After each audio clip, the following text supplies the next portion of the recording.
Je m'appelle Denis Pelloal, j'ai plus de 30 ans d'expérience en thermique dans l'industrie que je mets à profit en expertise et en direction de projets.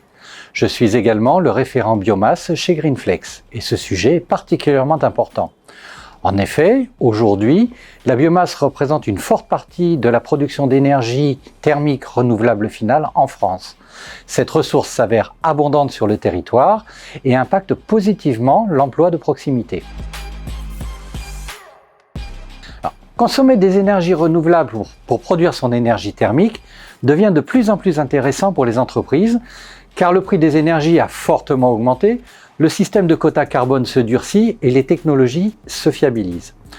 Beaucoup d'entreprises se tournent vers la biomasse pour ses tarifs compétitifs et pour les différentes subventions nationales et régionales qui permettent d'accélérer le retour sur investissement des projets. Cependant, il est essentiel de considérer le territoire sur lequel le projet est implanté pour la durabilité du plan d'approvisionnement. Pour limiter au maximum les impacts tels que les gaz à effet de serre, la biodiversité ou la santé, il faut tout d'abord faire attention à la matière première employée. Ça peut être de la plaquette forestière, mais aussi de la paille, de la pulpe de raisin, du miscanthus ou toute autre biomasse agricole. Ensuite, il est important de diversifier les sources d'approvisionnement et d'en garantir la traçabilité.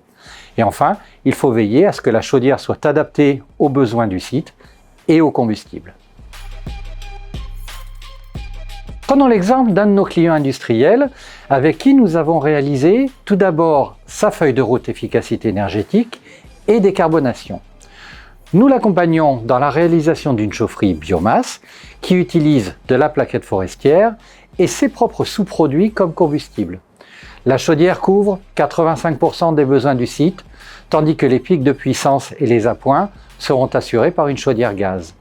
Les subventions BCIAT de l'ADEME ont permis de réduire de 43% le montant de l'investissement et Greenflex a financé le reste à charge du projet pour un retour sur investissement inférieur à 6 ans. Nous avons garanti la conformité du plan d'approvisionnement durable au cahier des charges ADEME. À terme, ce projet va permettre chaque année d'éviter l'émission de près de 7000 tonnes de CO2 et au site d'économiser plus d'1 million d'euros sur sa facture énergétique globale. Vous l'avez compris, la biomasse permet de réduire ses émissions de gaz à effet de serre, sa facture énergétique et de dynamiser son territoire.